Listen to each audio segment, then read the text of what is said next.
Greetings Wranglers and welcome. Our showcase today is a personal favorite of mine. Meet the Tsunami Gilick.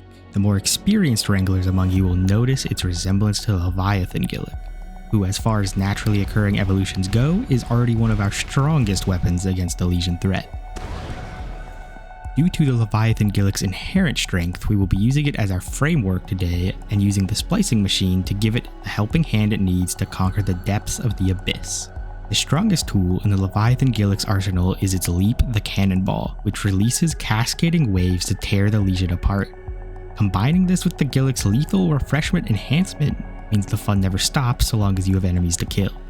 The problem being that in the event that there are no smaller enemies to kill, such as boss levels, there's no way to reset the cooldown except to kill the boss, which can be a very time-consuming endeavor the deeper you go into the abyss.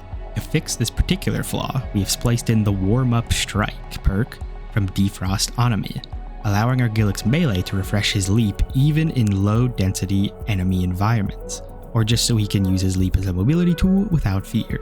This perk is incredibly important when combined with another perk of Anami's, Amplification from the Cortized Anami, which makes every leap give us devastating ramping damage and cooldown reduction stacks. You might think that a setup like this would benefit from splicing in the Volcanic Glass skin perk from the Obsidian Quebec. We had thought so too when making our prototype of this Voidling, but upon further review this perk is not necessary.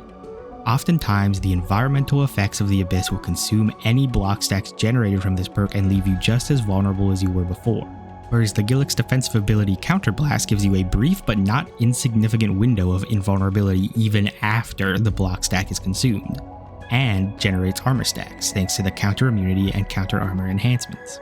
And with max cooldown reduction stacks from Amplification, the cooldown of Counterblast refreshes before its invulnerability window dissipates, meaning with optimal ability management, our Gilick is virtually unkillable.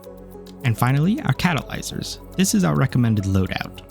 True Neutral is, in my opinion, an auto-include in most cases if you're not using a Plasma Voidling. And Slow and Steady gives our leap even more damage at the cost of making our primary ability worse, but we won't be using that much anyhow. Alternatively, you could ditch the armor catalyzers in favor of a pure damage loadout given the inherent survivability of this build, but I like to hold on to them as a safety precaution. All of these factors combine to make our Gilick an invincible, damage escalating force of nature ready to tear the Legion asunder.